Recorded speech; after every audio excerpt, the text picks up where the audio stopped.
Shalom, shalom frères et sœurs, soyez bénis au nom puissant de Jésus-Christ. Nous sommes à notre émission Porter du fruit. Alors restez connectés afin que nous puissions ensemble parler de la parole de Dieu, des bienfaits de la parole de Dieu, des bienfaits du Seigneur Jésus-Christ dans nos vies, afin que la gloire et la puissance lui soient rendues au nom de Jésus-Christ. Amen. Peuple de Dieu, je vous salue dans le nom merveilleux et précieux de notre Seigneur et Sauveur Jésus-Christ. Ce matin, nous sommes là encore pour partager la parole du Seigneur. Je voudrais couvrir ce moment de grâce et de bénédiction afin que l'Esprit de l'Éternel qui est vivant, l'Esprit de Dieu qui est avec nous, qui a promis d'être avec nous, ce matin soit parmi nous, qui nous couvre. Que vos entendements soient bénis ce matin. Que la main de l'Éternel soit sur vous. Que l'Esprit de Dieu soit abondamment au milieu de vous ce matin, au milieu de nous ce matin, afin que la parole de l'Éternel nous fasse du bien. Soyez bénis au nom de Jésus. Nous allons prier le Seigneur avant la parole. Notre Père et notre Dieu, nous voulons saluer ta présence, saluer ton règne, saluer ta force, saluer ton esprit. La Bible déclare que là où 2 ou 3 sont assemblés en ton nom, tu es présent au milieu d'eux. Aussi, je voudrais élever ton trône ce matin. Je voudrais glorifier ton trône. Je voudrais magnifier ton trône. Seigneur, prends toute la place. Manifeste ta présence. Que ton Saint-Nom soit élevé. Que tout ce qui vit, tout ce qui respire te loue ce matin. Que, Seigneur, toute voix te glorifie. Permets-nous, notre Père, de bénéficier de ta grâce, de ta présence ce matin au milieu de nous. Que ta parole, Seigneur, nous fasse du bien. Prends toute la place, règne et glorifie ton Saint-Nom. Nous t'aimons, Seigneur, nous te bénissons. C'est pourquoi nous voulons que tu prennes toute la place. Que la louange, la gloire te reviennent, que l'élévation, l'adoration te reviennent. Et que ton Saint-Nom soit béni au nom tout-puissant de Jésus-Christ de Nazareth. Nous avons prié. Amen. Peuple de Dieu, ce matin, nous allons encore aller dans la parole du Seigneur.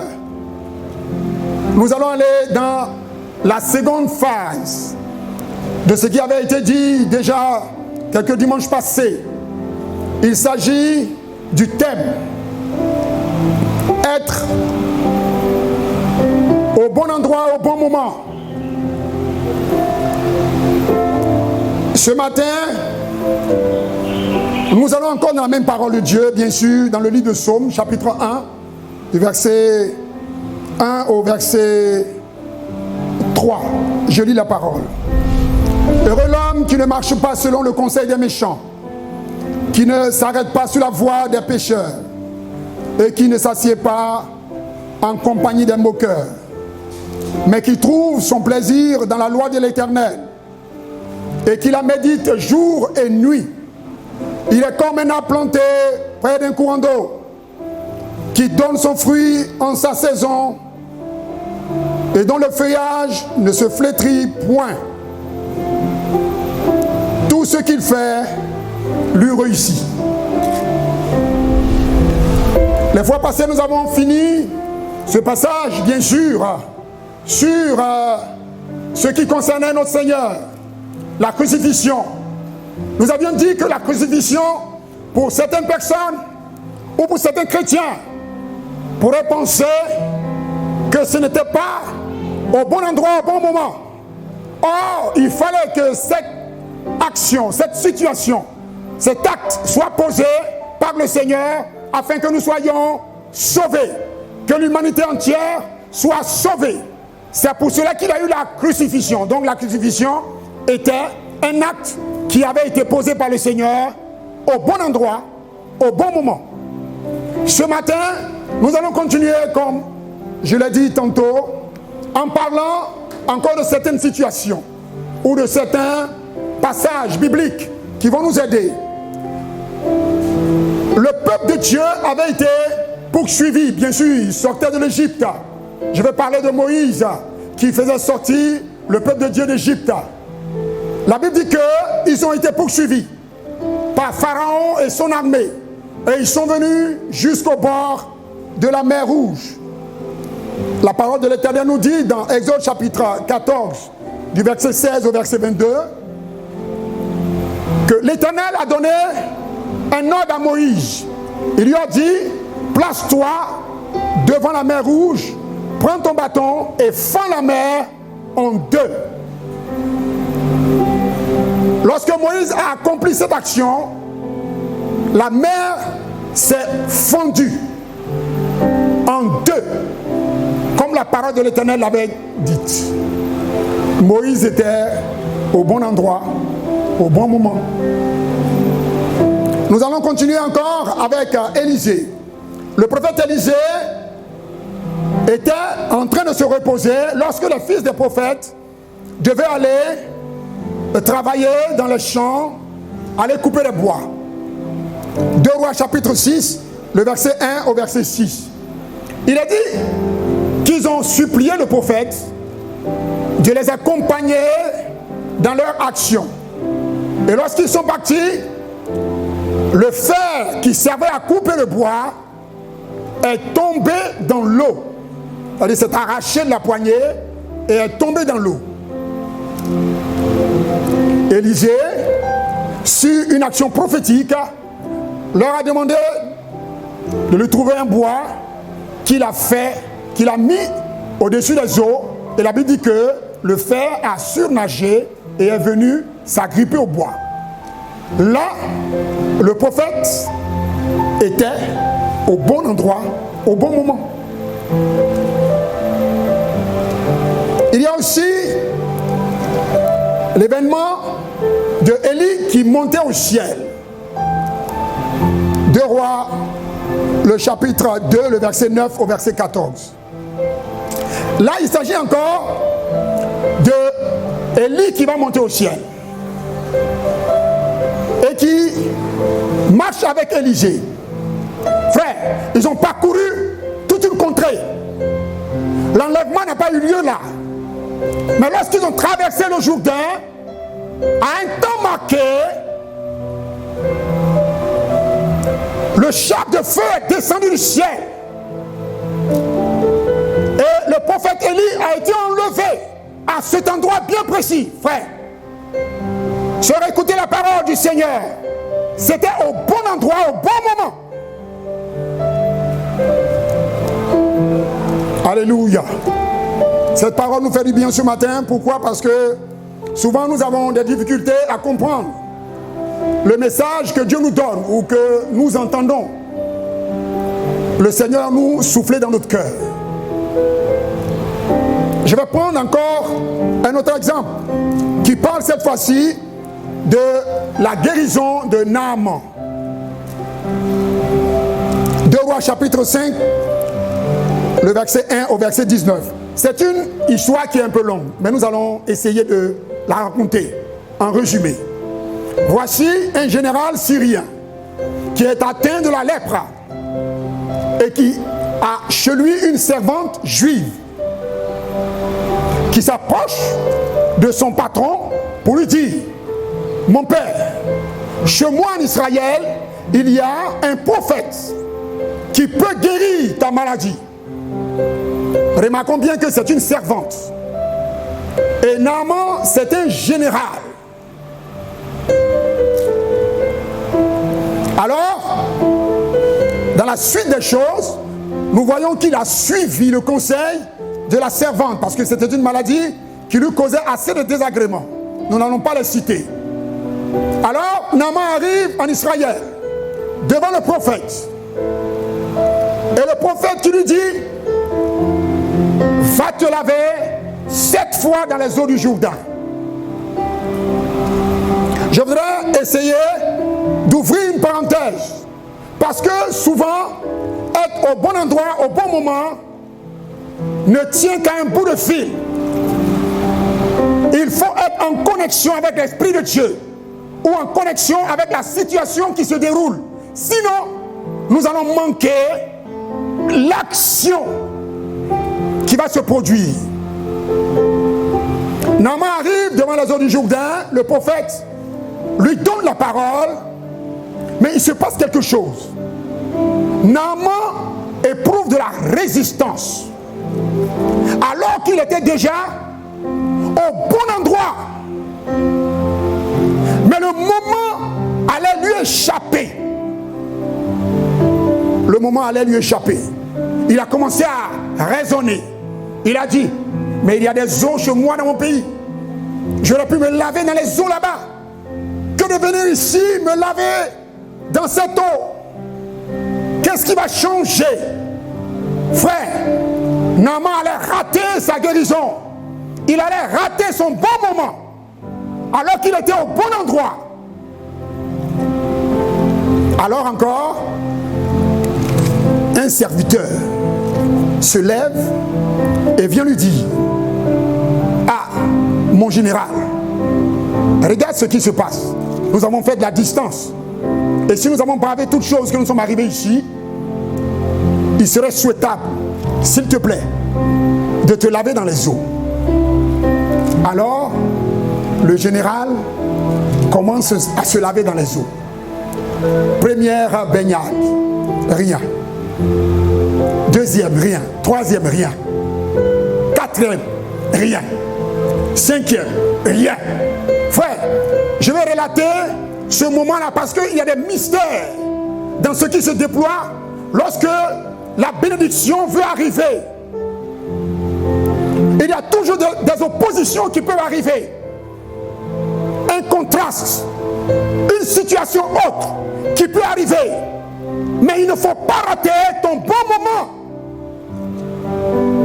Alors certainement, à la 5e reprise, Naaman a dû se dire, regardez, je me suis lavé déjà 5 fois, mais il n'y a même pas un petit changement.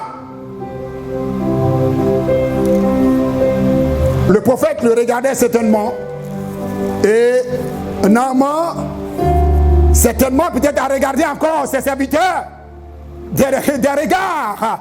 Ils lui ont dit, sans parler, ah, mon papa, continue à te laver s'il te plaît. Dans les regards. Et Naaman a continué à se laver. 6e baignade, rien. Mais à la 7e baignade, à la parole du prophète, la Bible dit que la peau de Naaman a aussitôt changé. Dieu résiste aux orgueilleux et il fait grâce aux hommes. C'est pourquoi il ne faut pas monter en parole contre Dieu.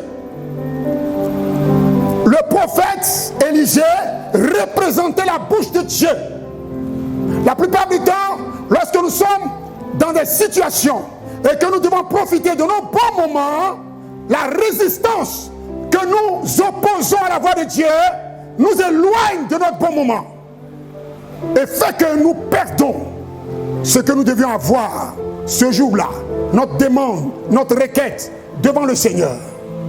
C'est pourquoi il faut se raviser et il faut faire attention, parce que être au bon endroit au bon moment dépend de la connexion que tu as avec l'Esprit de Dieu, ton obéissance avec la voix du Seigneur. Cela est très important. Nous allons retourner à la parole, parce que c'est grâce à la parole que nous pourrons comprendre beaucoup de choses. Le miracle ne tient qu'à un bout de fil, au bon endroit, au bon moment. Et quand nous revenons dans le livre de Psaumes, bien sûr, au chapitre 1, nous allons ensemble voir la position de la parole de Dieu. Il a dit, heureux l'homme. D'abord la Bible commence par dire, heureux l'homme. C'est-à-dire, la bénédiction est annoncée à l'homme avant toute chose. Heureux l'homme. Donc, de cette bénédiction va se rattacher maintenant un suivi, une marche. Heureux l'homme qui ne marche pas selon le conseil des méchants. Référence Proverbe, le chapitre 1, le verset 10, et Psaume, le chapitre 26, le verset 4. L'homme qui ne marche pas selon le conseil des méchants. Donc ça veut dire qu'il y a une question de marche dans cette affaire. Donc si quelqu'un marche, il doit marcher selon le conseil de Dieu, pas selon le conseil des méchants. S'il marche selon le conseil des méchants, il sort de la bénédiction qui avait été annoncée et qui dit « Heureux l'homme ». Il sort automatiquement. Ensuite, l'homme qui ne s'arrête pas sur la voie des pécheurs. Frères et sœurs, il faudrait que nous puissions nous arrêter un temps soit peu sur ce passage. L'homme qui ne s'arrête pas sur la voie des pécheurs. Qu'est-ce que cela veut bien signifier? Cela signifie qu'il y a un arrêt. L'homme qui ne s'arrête pas. Donc il y a un arrêt. Si quelqu'un s'arrête sur sa voie, c'est qu'il y a une complication. Ou bien il y a une distraction. Ou bien encore, il est captivé. Cet homme-là ou bien cette personne est captivée par quelque chose. C'est pourquoi elle est arrêtée. Or, la Bible nous dit de ne pas s'arrêter, bien sûr, sur la voie des pécheurs. Sur la voie des pécheurs, frère, si tu t'arrêtes sur la voie des pécheurs, tu passes outre ta bénédiction d'être heureux. Parce que le péché conduit toujours à la mort. La Bible continue de nous parler. Parce que là, il y avait un détournement d'attention. Ton attention a été marquée sur la voie sur laquelle tu étais. Donc, si un pécheur le matin arrive et qui te détourne de ta voie, tu ne vas pas être heureux. Peut-être dans cette journée ou dans la situation dans laquelle il va te plonger. C'est pourquoi il n'est pas bénéfique d'être sur la voie des pécheurs. Heureux aussi l'homme qui trouve son plaisir dans la loi de l'Éternel. Trouver son plaisir dans la loi. Je vais faire ressortir ces petits mots. Trouver. Il faut d'abord trouver son plaisir. Trouver le plaisir dans la loi de l'Éternel. Parfois, il arrive que la loi de l'Éternel ne nous donne pas de plaisir. Ne donne pas de plaisir à l'individu qui regarde ou qui observe la loi. Il se dit trop compliqué. D'ailleurs même, les 10 commandements avaient été repoussés par certaines personnes parce qu'ils avaient trouvé que cela était très compliqué. Ils ne trouvaient pas le plaisir dans les commandements de Dieu. Or, la Bible dit, heureux l'homme qui trouve son plaisir dans la loi de l'Éternel. Parce qu'il faut que tout ce qu'il fasse lui réussisse. Il trouve son plaisir. S'il n'y a pas de plaisir dans la loi de l'Éternel, alors cet homme-là, il va passer outre encore la bénédiction. Parce qu'il n'est pas heureux. Il ne trouve pas de plaisir. Dans la loi, bien sûr. Mais son plaisir se trouve ailleurs. Si son plaisir se trouve ailleurs, alors il sera certainement au mauvais endroit et au mauvais moment. Parce qu'il ne sera pas accompagné de la bénédiction qui dit que tout ce qu'il fait lui réussit. Tout ce qu'il fait lui réussit, peut-être que d'autres personnes vont dire, ah, tout ce que je fais me réussit. J'avais appelé quelqu'un X à me trouver en boîte de nuit X et il m'a trouvé là à l'heure indiquée. Donc j'étais au bon endroit et au bon moment. Mais ce que nous savons que la fidélité aux endroits qui accordent le péché ne sont pas de Dieu. Donc on ne peut pas dire que lorsque j'étais en boîte de nuit à tel endroit et que j'ai retrouvé une telle personne que j'avais invitée pour aller au péché, signifie que je suis au bon endroit au bon moment. Non. Parce que cela en va de ta vie lorsque nous en parlons. Alors, quelqu'un qui ne trouve pas son plaisir dans la loi de l'Éternel va trouver forcément un plaisir dans une autre loi. Et il ne sera plus indiqué dans la parole de Dieu, parce que c'est la parole de l'Éternel qui nous souffle et qui nous dit, heureux l'homme qui prend plaisir, qui trouve plaisir dans la loi de l'Éternel. Nous bénissons le Seigneur pour sa parole. Et enfin, l'homme qui médite la parole de Dieu jour et nuit, Josué, chapitre 1, le verset 8. Frères et sœurs, nous savons une chose. Nous savons que Josué était appliqué à la parole de Dieu. C'est pourquoi cette référence lui est revenue. Il a dit, moi et ma maison, nous servirons l'Éternel. C'était une parole assez profonde. Moi et ma maison, nous servirons l'Éternel. Frère, lorsque toi et ta maison, vous servez Dieu, à l'intérieur de cette parole se trouve la bénédiction, j'allais dire, une bénédiction réclamée parce qu'elle est imposée par Dieu. Donc c'est une bénédiction que l'enfant de Dieu doit réclamer. Moi et ma maison, nous servons l'Éternel. Et tout ce que nous faisons, nous réussit. En allant vers la fin, bien sûr, de cette prédication, je vais dire que les promesses qui complètent la première vont se dévoiler. Et nous allons aller rapidement là-dessus pour dire que le passage nous dit les conséquences. Il est comme un arbre.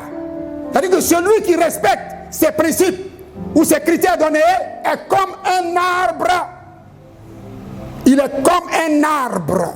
Frère, être comme un arbre, ce n'est pas un arbuste, c'est un arbre. Or, un arbre prend du temps pour grandir. Pour que ses racines soient profondément enfoncées dans le sol. Il est comme un arbre planté, un arbre planté. Ce n'est pas un arbre qui est couché, c'est un arbre qui est planté. Or, un arbre qui est planté tire forcément de la sève. Elle tire de la grâce, elle tire de la bénédiction du sol, là où cet arbre est planté. Près d'un courant d'eau. Frère, c'est toujours une bénédiction. Donc, heureux l'homme toujours. Parce qu'il sera planté près d'un courant d'eau. Lorsqu'il aura la sécheresse, le courant d'eau ne permettra pas à l'arbre d'être attaqué par la sécheresse. Alors, la conséquence va dire qu'il donne son fruit. Je vais prendre un exemple. Peut-être que cela arrive aux uns aux autres pendant ces moments ou pas du tout. Nous traversons un moment de crise. Mais l'enfant de Dieu qui honore cette parole, forcément, va être touché par cette parole. Frère, les uns et les autres vont crier. Ils vont dire, ben, qu'est-ce qui se passe? Mais celui-là, chez lui tout va bien, alors que chez nous, tout va mal. La seule chose, c'est de marcher par rapport à la parole du Seigneur. C'est la seule chose, d'obéir à la parole de Dieu. Il est comme un arbre planté auprès d'un courant d'eau qui donne son fruit en sa saison, dont le feuillage ne flétrisse point, tout ce qu'il fait lui réussit. Alors qu'il donne son fruit en sa saison. C'est-à-dire qu'il ne perd pas sa saison. Il est toujours en train de donner, de produire son fruit. Et son feuillage ne se flétrit point. C'est-à-dire, voilà, qu'il est toujours nourri par la sève de la parole. Il est toujours nourri, orienté par la parole de Dieu. Il ne peut pas s'assécher. Bien au contraire, il s'épanouit. Alors si ton feuillage ne se flétrit point, c'est que tu t'épanouis. Mais dans l'autre sens, ça veut dire que il y a une difficulté quelque part. Et à la conclusion, il a dit, tout ce qu'il fait lui réussit. Et c'est la parole du Seigneur ce matin. Elle est orientée.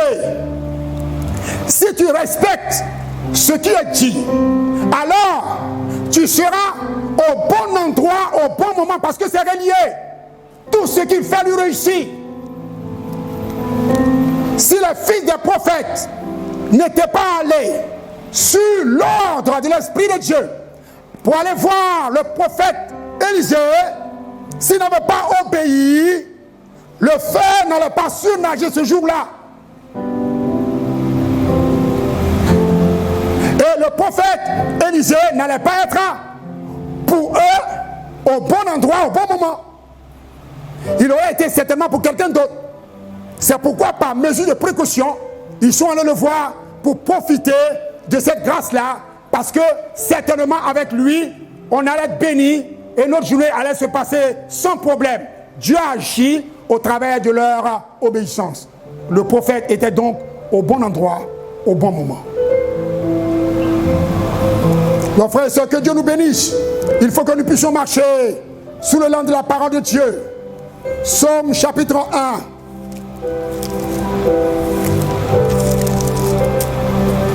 Heureux l'homme qui ne marche pas selon le conseil des méchants, qui ne s'arrête pas sur la voie des pécheurs et qui ne s'assoit pas en compagnie des moqueurs. Frère, le fait de s'asseoir avec les moqueurs veut dire que tu te sens à l'aise. Lorsqu'il y a un moqueur en face de toi, tu es assis et tu l'écoutes.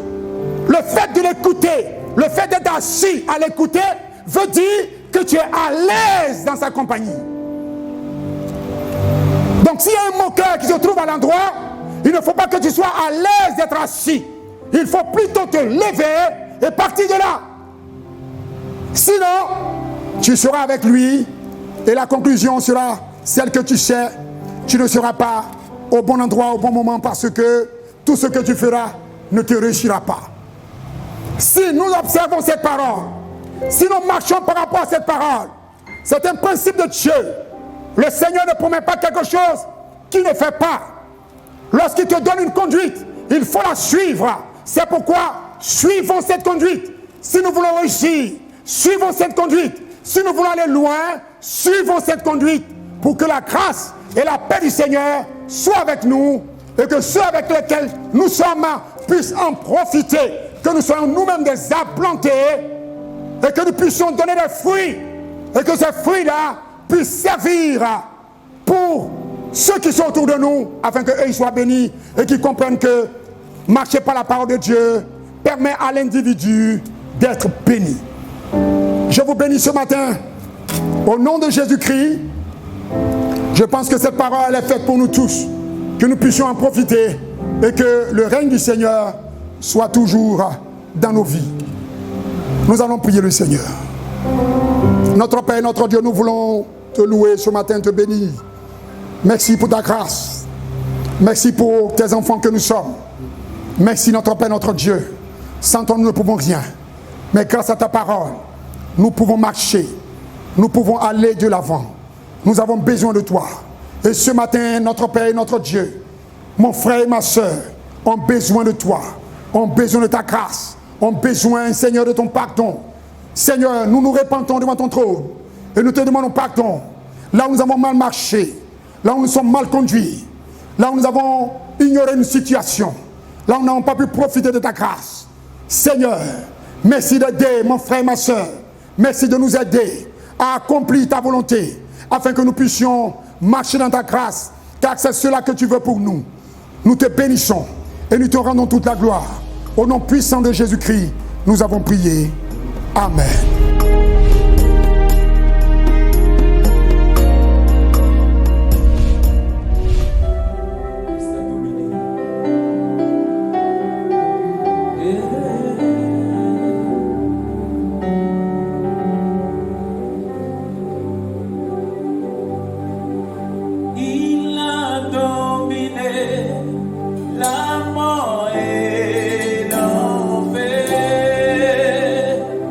Yes.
les clés de séjour de la mort.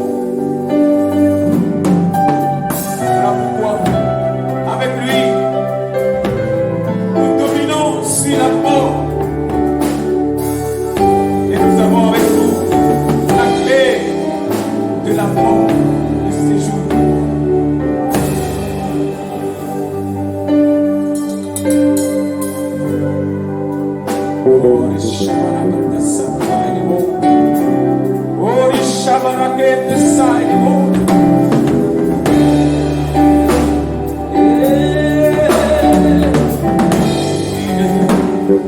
Il a dominé la mort et l'enfer. Le Seigneur Jésus est plus que vainqueur. Il a dominé la mort et l'enfer. Le Seigneur Jésus est plus que vainqueur. Et il a dominé la mort et l'enfer. Le Seigneur Jésus est plus que il a dominé la mort et l'enfer. Le Seigneur Jésus est plus que vainqueur. Worship the Son when I go to study ways.